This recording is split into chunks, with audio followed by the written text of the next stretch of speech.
बात चटाई के चंद्रगुप्त इस गांव का पूरा बंद कर दो, नष्ट कर दो अगर बचना है। तो राजा चंद्रगुप्त ने वही किया। तो नीति कहती है कि कल तक तुझे ये रोग था, लेकिन आज तुमने पूरे विद्यालय में ये रोग कर दिया, तुझे मैं छोड़ूंगा नहीं। बोले तेरा हरि कहाँ है? तो प्रहलाद जी ने कहा कि मेरा भगवान कहाँ कहाँ नहीं। नव केवलम में भवतश्च राजन सबैवलम बलिनाम च परेशाम परे बने में स्थिर जंगमाये ब्रह्मादयो येन वसं प्रणीता। बोले आपको ब्रह्मा जी के वरदानों की आशा होगी, लेकिन मेरे प्रभु उस वरदान को नष्ट करना भी जानते हैं। इसलिए जहां जहां तक मेरे प्रभु की सत्ता दिखाई दे रही, वहां तक मेरे प्रभु की सत्ता विद्यमान है। क्या तेरा परमात्मा इस खम्भे में है? बोले हाँ मेरा परमात्मा इस खम्भे में है। तो भगवान कहा जहां भक्त की हाँ वही भगवान। जो इतना कहा प्रहलाद जी ने कि इस खम्भे में भी परमात्मा है, तो निकाल कर जो प्रहार किया तो अगड़ गगड़ानो कबड़ चर चरानो निकसो नरनाहर को रूपयति भयानक है। गगड़ गड़गड़ावे तसन जीव लब लबावे चितवत सरोज मानो अंग जात खानो। ऐसा भयंकर नरसिंह अवतार प्रभु ने लिया, सारे देव देवता डर गए। शांताकारम भुजगशयनम पद्मनाभम सुरेशम। भगवान शांताकार है, शेष सैया पर विराजमान है, लेकिन आज ये भगवान ने कौन सा अवतार लिया है? पकड़ के जगड़ के और हिरण्यकशिपु को गोद में बिठा लिया। हिरण्यकशिपु ने कहा सुनो मैं अमर हूं, मेरे पास इतने वरदान है, आप मुझे नहीं मार सकते। बोले मांग क्या क्या वरदान? बोले मेरे वरदान है कि ना मैं दिन में मरूं न रात में मरूं।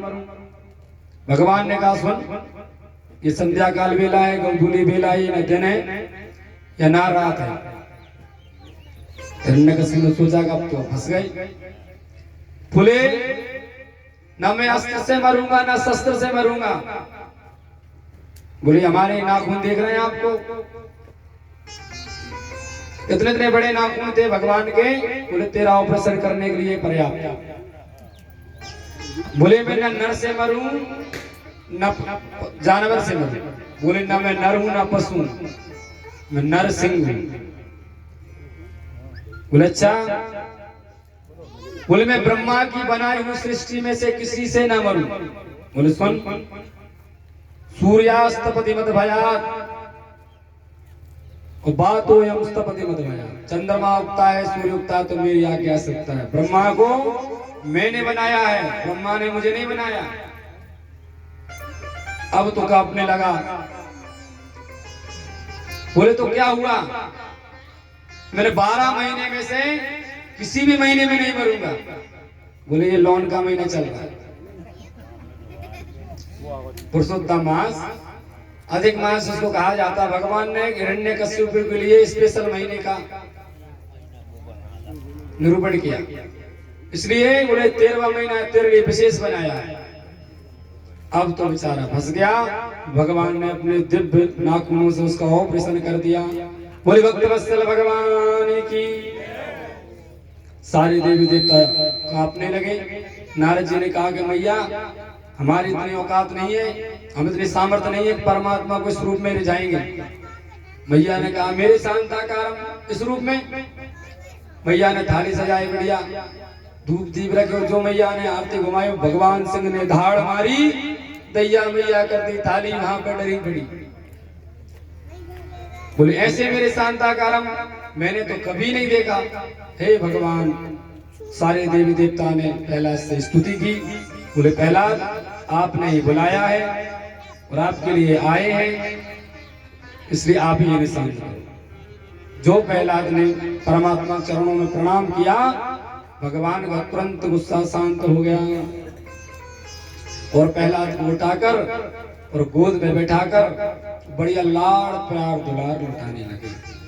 बसन सलाती दोसाती ग्रहणाती श्रावशला। जिस प्रकार बस माने बसला बछड़ा, बसला माने गाय। जिस प्रकार गाय अपने बच्चे को जन्म देते समय उसको इतना स्वस्थ और सुंदर बना देती है, उसी प्रकार भगवान ने आज पहला जितना प्रार लुटाया। सारे देव देवता आश्चर्यचकित हैं कि मैं भगवान श्रीमन नारायण का बेटा। ब्रह्मा जी सोच रहे मुझे ये प्यार नहीं मिला, हिरण्यकशिपु का बेटा दैत्य कुल में जन्मा, फिर भी परमात्मा का इतना लाड़ प्यार दुलार पा रहा है, तो ये है भक्ति। भगवान ने कहा कि भक्त मुझे क्षमा करो, मैंने इतनी देर कर दी आने में कि तुम्हें इतने सारे कष्ट भोगने पड़े। ये पहला अवसर आता है सप्तम स्कंद के श्रीमद् भागवत महापुराण में कि परमात्मा ने भक्त से क्षमा मांगी। भक्त ने भगवान से क्षमा मांगी, हम आए दिन सुनते रहते, लेकिन परमात्मा ने आज भक्त से क्षमा मांगी है। बोले प्रभु प्यारे अंग कोमल तुम्हारे, दुष्ट असुरों ने मारे मम नाम गुण गाए से। गिरते गिराया तुम्हें जल में डुबाया है, और कष्ट पहुंचाया तुम्हें अग्नि के जलाने में। मंजुल मुखार कहे चूम चूम बार प्रभु, और क्षमा करो भक्त मुझे देर हुई आने में। भक्त प्रहलाद मुझे क्षमा कर दो, इतनी देर में आने में कर दी। तुम्हें तुम्हारे पिताजी ने जल में डुबाया, होलिका में जलाया, पर्वत से गिराया। तो दिव्य 41-42 श्लोकों में प्रहलाद जी ने स्तुति की है। स्वपाद मूले पतितं तमरवकं विलोक्य देवा कृपया परुत्प्लुतः, उद्यापदच्छीर्णतात्कराम्बुजं काला हि वेत्रास्तदीयां कृता भयम्। परमात्मा की शक्ति को बारंबार प्रणाम किया है। परमात्मा ने कहा बेटा वर मांगो, और मेरे मन में कोई तृष्णा नहीं है, मेरे मन में कोई चाह नहीं है कि मैं आपसे वर मांगू। मेरे प्रभु मेरे आगे साक्षात्कार प्रकट करें, मुझे आप मिल गए संसार में। परमात्मा का ने कहा कि तू मेरा बेटा है, इसलिए वर दिए बिना मैं यहाँ से जा नहीं सकता, इसलिए वर मांगो। तो यहाँ पर प्रहलाद जी ने नशा भृत्या सभई बड़े वैश्यों की उपाधि दी है। जो मांगता है वो वैश्य होता है, लेना देना व्यापार करना वैश्यों का काम। इसलिए मैं अगर भक्त ने कुछ परमात्मा से मांगा तो उसका मतलब भगवान से वो व्यापार कर रहा है। इसके बदले में आपको ये चढ़ाऊंगा, यहाँ ये बनवा दूंगा, सोने का घंटा चढ़ा दूंगा। तो कहने का मतलब ये है परमात्मा से कभी मत मांगो, बिन मांगे वो दे देता है। हम सोचते हम आए थे यहाँ पर मूल पारायण करने हमारे दीपक भाई साहब का, लेकिन बाबा की कृपा हुई कि आज हम सब कथा श्रवण कर रहे हैं। बाबा की बहुत बड़ी कृपा है। मैंने झांसी में कथा की थी शिव पुराण, उसके बाद फिर कथा अभी तक हुई नहीं। लॉकडाउन से ऐसा एक ग्रहण सा लगा है, और अब जाके परमात्मा की ऐसी कृपा हुई है कि छत्तीसगढ़ में जो कथाएं और गांव के आसपास भी, तो ये बाबा की बहुत बड़ी कृपा है कि व्यासपीठ अपने परमात्मा की आराधना से मिलती है। इसलिए प्रहलाद जी कहते कि नशा भृत्या सभई बड़े, इसलिए मैं आपसे कोई व्यापार करना नहीं चाहता। इसलिए परमात्मा ने फिर भी वरदान दिया। तो प्रहलाद जी ने मांगा कि एक वरदान मुझे दे दो कि मेरे पिताजी का उद्धार हो जाए। तब परमात्मा ने कहा कि तेरे जैसे पुत्र जिस कुल में जन्म लेते हैं प्रहलाद, 21 पीढ़ी उन प्राणियों का कल्याण हो जाता है।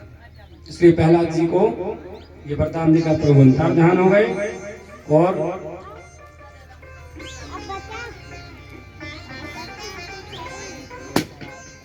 सप्तम स्कंद को प्रणाम और अष्टम स्कंद में प्रवेश करते हैं।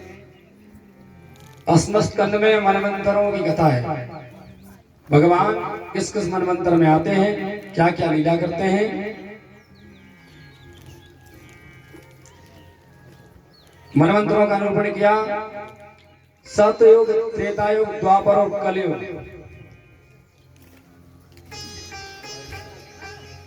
कलयुग की आयु है 4,32,000 वर्ष, और उससे ठीक सतयुग की आयु है 8,64,000 वर्ष। उससे ठीक ऐसी टोटल करके 42,000 कुछ लाख 42 लाख कुछ हजार वर्ष बनते हैं चारों युग की आयु में। तो जब चार युग 1,000 बार व्यतीत होते हैं तब जाके ब्रह्मा जी का एक दिन होता है। और ब्रह्मा जी के एक दिन में 14 मनवंतर होते हैं। स्वयं स्वारचुष उत्तम तामस रैवत और चाशुष वैवस्वत सावरणी दक्ष सावरणी ब्रह्म सावरणी धर्म सावरणी रुद्र सावरणी देव सावरणी ता इंद्र सावरणी एक मनवंतर लगभग 72 चतुर्युगी का होता है। प्रत्येक मनवंतरों भगवान अवतार लिया करते हैं। एक बार चाक्षुष मनवंतर में भगवान ने ग्राह से ग्रसित गज का उद्धार करने के लिए हरि अवतार लिया। एक हाथी था, कितना बलवान था, कई सारे हाथियों का दल समुदाय था, अभिमान में चूर रहता था और बड़े बड़े सिंह पलायन कर जाते थे। एक दिन गर्मी ग्रीष्म ऋतु का मौसम आया और नहाने के लिए सरोवर में चला गया। उस सरोवर में घुसते ही उसने क्रीड़ा प्रारंभ कर दी, अपनी हथनियों पर जल फेंकता उछालता। समुद्र का राजा मगर क्रोध हो गया और गज का पैर पकड़ लिया जाए। गज का जो है पैर पकड़ा तो गज ने सोचा मैं इतना बलवान हूँ, बड़े बड़े सिंह मुझसे डरते हैं, ये छोटा सा जीव मेरा पैर पकड़ के क्या कर लेगा। थोड़ी उसने ताकत लगाई, जो ताकत लगाई तो गज से पैर वो नहीं छुड़ा पाया। अरे नाथ कैसे गज के पंद छुड़ाऊं, गम्मत में रहते हैं। तो गज से पैर नहीं छुड़ा पाया, उसने अपनी हाथनियों को सहारा दिया, देवी तुम बचाओ। सारी हाथनियों ने सूंड में सूंड मिलाकर हाथी को खींचा, तब भी गजराज मुक्त नहीं हुई। अब वो समझ गया कि मेरा कल्याण यहां से नहीं होने वाला। धीरे धीरे हथनियां भी जाने लगी। परमेश्वर हम कहाँ बैठे रहेंगे, शाम तक बच्चे हैं भूखे हैं। सारे छोड़कर चले गए। हाथी को बहुत गिलानी हुई, जो जिनसे मैं आशा करता था, जिनसे प्रेम करता था, वही साथी मुझे छोड़कर चले गए।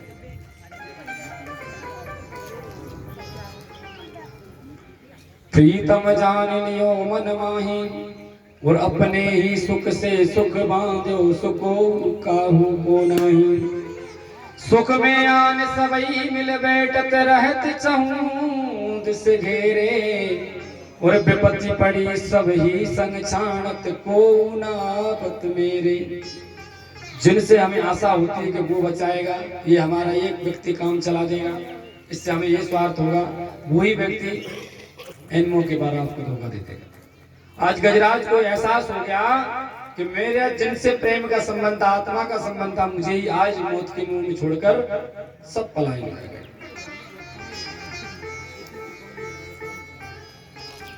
भगवान की स्तुति की गज ने, और ऐसी स्तुति की कि किसी देवता का इसमें नाम नहीं है कि मुझे हनुमान जी बचाएंगे या राम जी बचाएंगे, कृष्ण बचाएंगे, विष्णु बचाएंगे, ब्रह्मा बचाएंगे।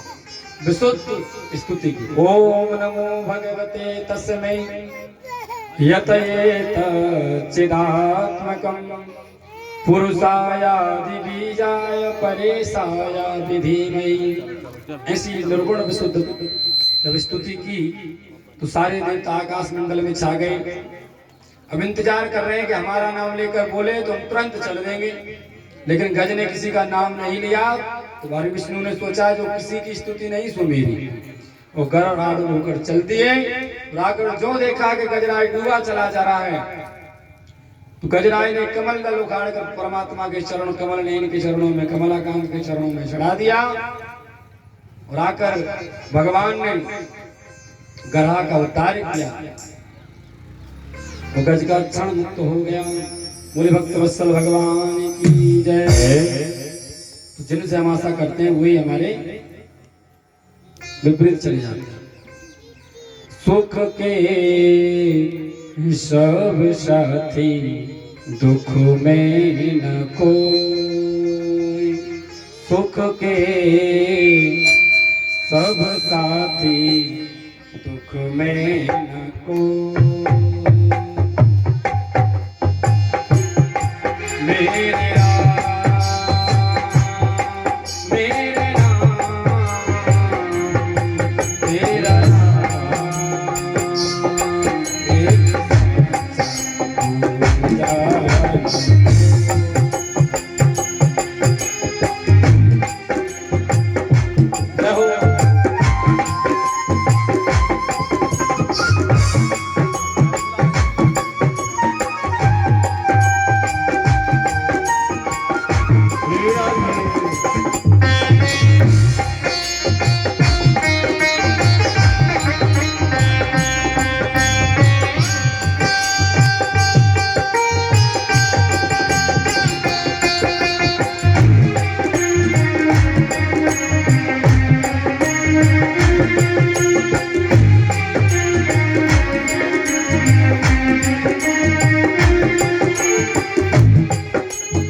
झूठी माया झूठी काया झूठी माया झूठी काया हो जीवन जानी छाया जीवन जानी छाया फिर काए को सारी उमरिया पाप की गठरी सुख के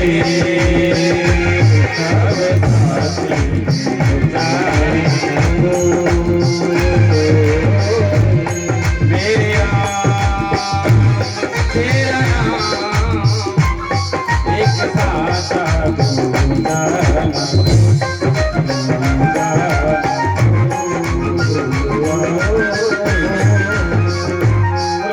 भगवान की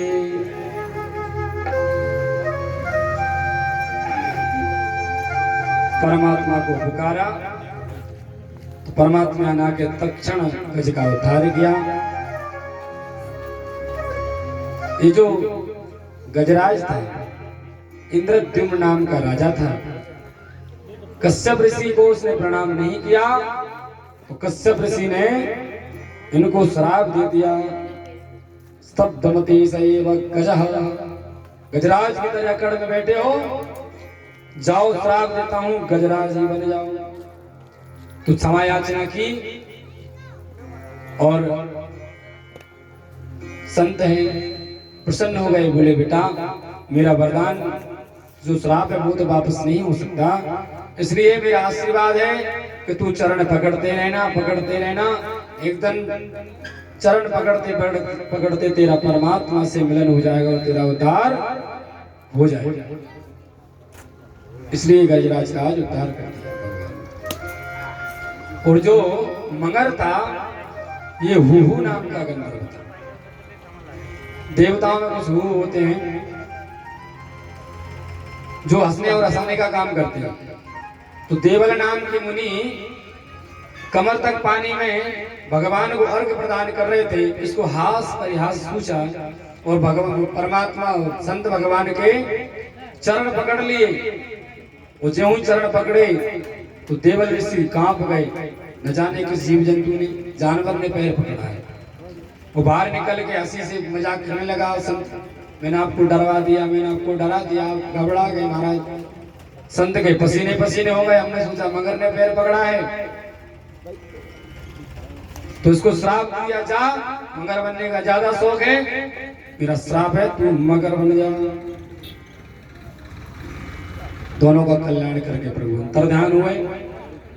और इसके बाद में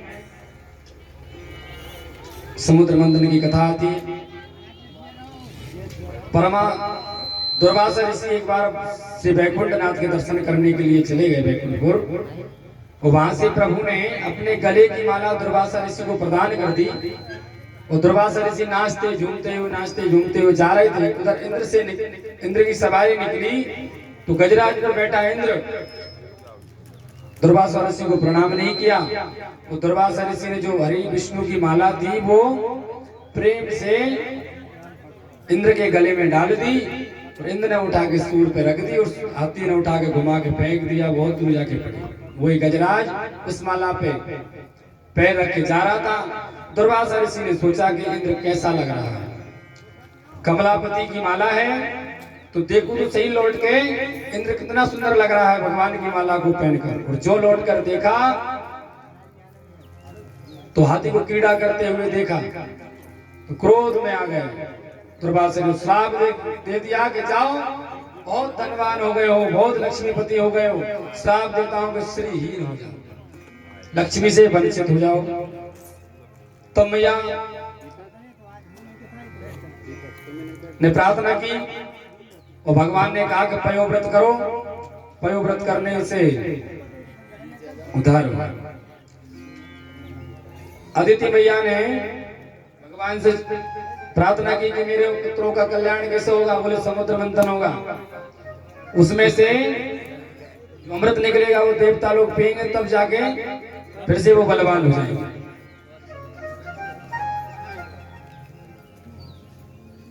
और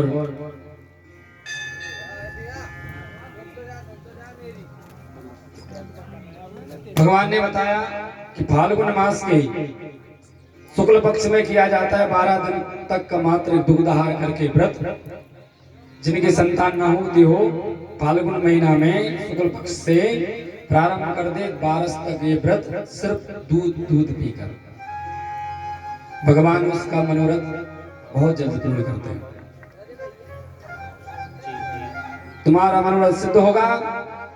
अदिति मैया ने प्रारंभ किया तो भगवान की कृपा से व्रत संपन्न हुआ। भगवान श्री हरि विष्णु भगवान वामन के रूप में आकर अदिति मैया के गर्भ से प्रकट हो गए। बोले वामन भगवान की। ब्राह्मणों का कल्याण करने के लिए, ब्राह्मणों का सम्मान करने के लिए परमात्मा ने ब्राह्मणों के कुल में भी जन्म लिया, इसलिए सबसे ज्यादा श्रेष्ठ होते हैं। तम वटुम वामनं दृष्ट्वा मोदमाना महर्षया कर्माणि कारयामासु पुरस्कृत्य प्रजापतिं।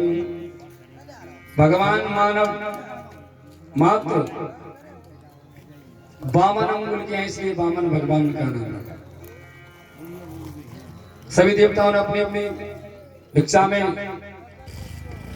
प्रदान की, किसी ने माला, किसी ने छत्र, किसी ने आसन, किसी ने खड़ाऊं, और ये ले जाकर कश्यप मुनि को जो दिया तो उन्होंने कहा कि मुझे इससे प्रसन्न नहीं होऊंगा, मुझे त्रिलोकी की संपदा चाहिए। तो वो कहाँ मिलेगी प्रभु?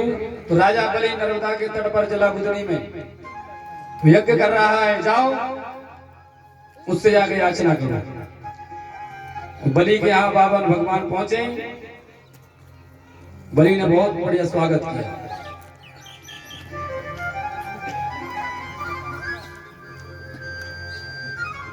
स्वागतम ते नमस्तुभ्यं ब्रह्मणं गर्वाणिकम्। हे ब्राह्मण देवता, आपका स्वागत है। बहुत सारी बातें हुई। भगवान ने 3 पैर भूमि को मांगा है, और 2 ही पैर में पूरे पाताल और स्वर्ग नाप दिया, और तीसरे चरण को बलि के सिर पर रखकर उसका भी कल्याण कर दिया है। बोल भक्तवत्सल भगवान की जय हो। और बांध के पकड़ के जकड़ दिया है।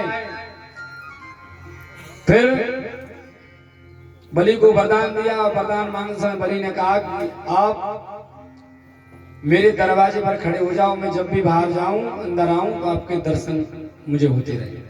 भगवान ने वरदान दिया, जब खिड़की खोलूं तो तेरा दर्शन हो जाए। मेरे घर के आगे मेरे राम तेरा मंदिर बन जाए, जब खिड़की खोलूं तो तेरा दर्शन हो जाए। भगवान विष्णु ने वरदान दिया तथा नारद जी ने लक्ष्मी मैया से कहा कि सुनो, आपके पति देव तो 12,000 की नौकरी करने के लिए बलि के यहाँ चले गए पाताल लोक में। बोले अच्छा, बोले हमें बैकुंठ में छोड़ गए। बोले हाँ। मैया गई समसम करती हुई, श्रावण का महीना था और रोने लगी। रास्ते में जाकर राजा बलि वहां से निकला। उसने कहा कौन हो? बोले भैया आज श्रावण है, रक्षाबंधन है, सब अपने अपनी बहन अपने भाइयों को राखी बांधती है, लेकिन मेरे भाग में कोई भैया है ही नहीं। राजा बलि ने कहा बहन रोने की कोई बात नहीं है, मेरे पास कोई बहन नहीं है, वो तुम्हारे पास भैया नहीं है, इसलिए तो मैं आज से तुम्हारा भाई, तुम मेरी बहन है। भैया ने जल्दी शीघ्र करी और तुरंत आटी बांध दी राजा बलि के हाथ में। बोले मांगो बहन। बोले पहले संकल्प लूंगी तब जाके मांगूंगी। संकल्प की जो बात कही तुरंत रूप खड़े हो गए राजा बलि के। बोले संकल्प की बात कही तो वामन भगवान का तुरंत स्मरण आ गया।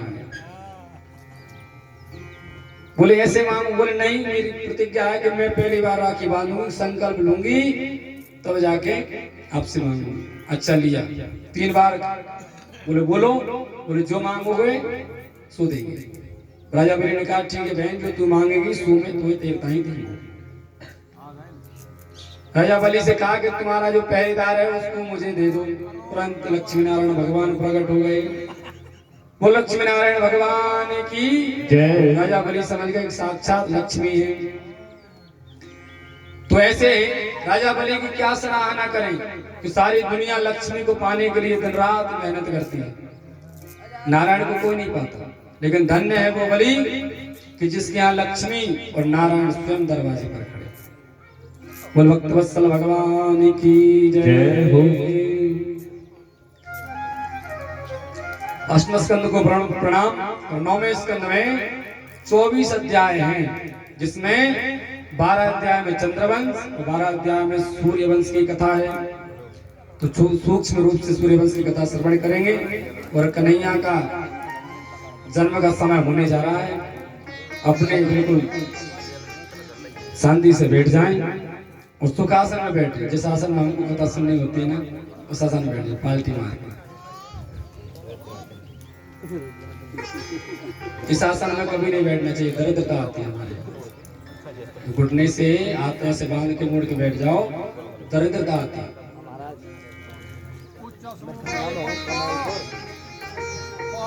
न शक्यते विस्तर्तुं वक्तुं वर्षशतैरपि।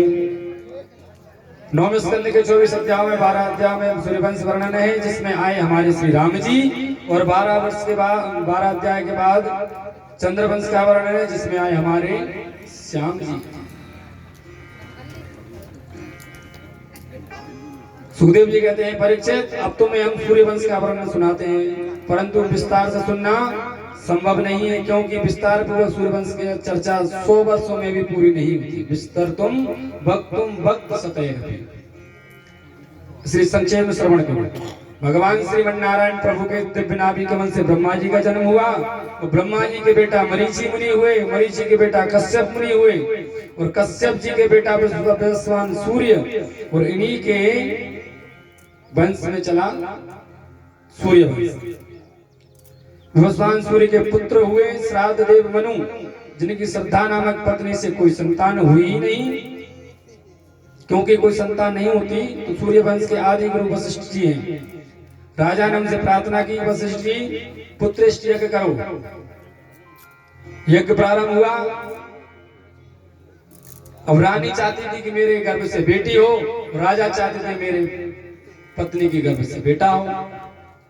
श्री रानी ने कहा पंडित जी सुनो, दक्षिणा आपकी डबल हो जाएगी, मंत्र पलट दो। बोले मैं चाहती हूँ कि पुत्री होनी चाहिए। इस सूर्यवंश की रानी है जो पुत्री के लिए संघर्ष कर रही है। नाच कर सबसे ज्यादा मुंह बिगड़ता है माताओं का। अगर कोई बच्ची हो जाए तो बोले बेटी हुई है, लड़का हो जाए तो बहुत ज्यादा पसंद। एक हमारे मित्र हैं लखनऊ में, उनके यहाँ 3 बेटी हुई बेचारी। उन्होंने कहा महाराज 15 लाख रुपए तो फिक्स हो, इनको देना ही पड़ेगा, चाहे पढ़े और ना पढ़े। राजपूत है वो, देना पड़ता है। तो आज ऐसी सूर्यवंश पहली रानी है जो पुत्री पाने के लिए संघर्ष कर रही है। ब्राह्मणों से कहा कि आपकी दक्षिणा डबल, अगर 11,000 में आए तो 21,000 मंत्र पलट दो। ब्राह्मणों ने खुश हो गए, मंत्र पलट दिया तो रानी के गर्भ से पुत्री उत्पन्न हुई। बोल भक्तवत्सल भगवान की।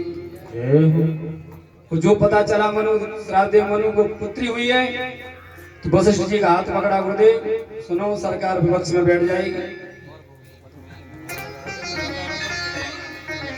उन्होंने कहा वशिष्ठ जी ने कि राजन, हमने पुत्र की प्राप्ति के लिए यज्ञ किया, पुत्री हो कहां से गई? तो ब्राह्मणों से पूछा, ब्राह्मण तुम बताओ। ब्राह्मणों ने कहा क्षमा करना गुरुदेव, हम थोड़े ज्यादा ही लोभ में आ गए, इसलिए हमने मंत्र पलट दिया, इसलिए पुत्री हो गई। अब क्या किया जाए?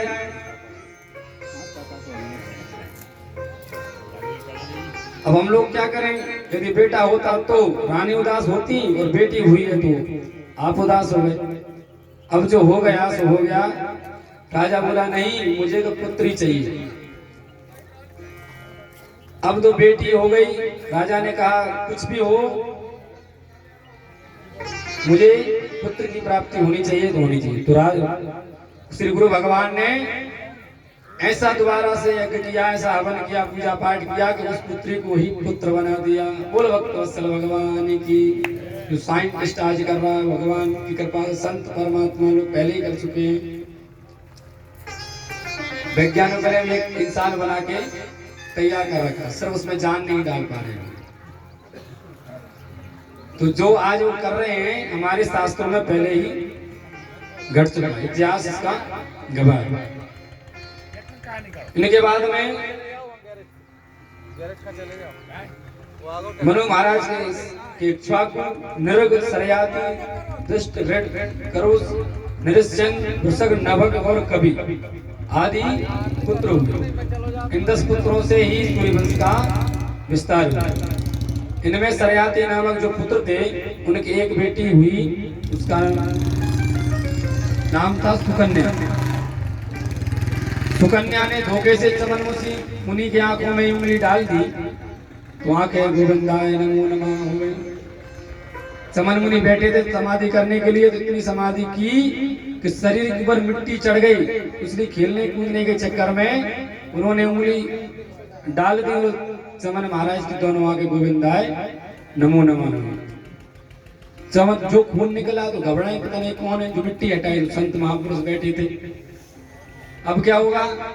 बोले क्षमा। राजा ने कहा सुनो, ऋषि है श्राप दे देंगे, ऐसा करो अपनी सुकन्या बेटी का नाम चमन मुनि से करो। तो चमन अश्वनी कुमारों से बैल चिकित्सा करवाई तो चमन मुनि ने ऐसा चमन परास खाया कि वो भी 25 साल के हो गए।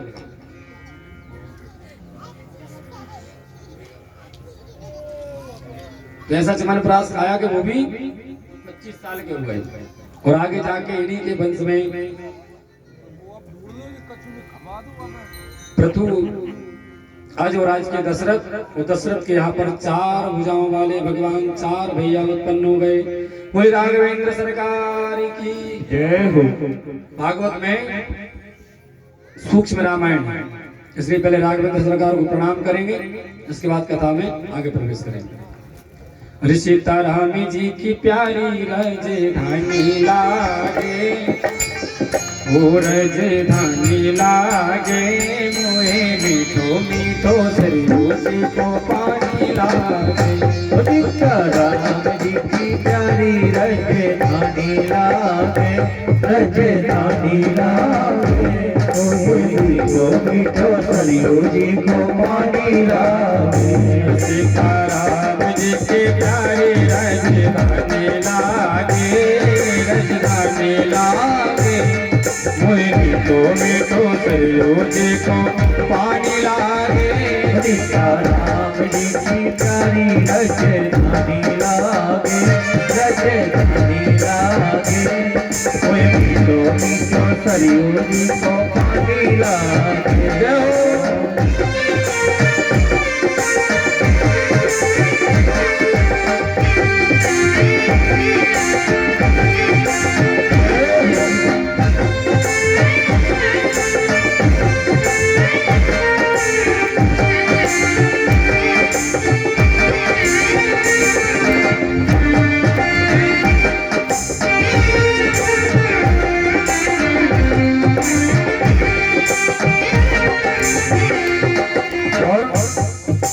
धन्य कौशला धन्य के कई धन्य सुमित्रा मैया। धन्य कौशला धन्य के कई धन्य सुमित्रा मैया। धन्य कौशला धन्य के कई धन्य सुमित्रा मैया। धन्य कौशला धन्य के कई धन्य सुमित्रा मैया। धन्य गोप दशरथ जी के आंगन खेले का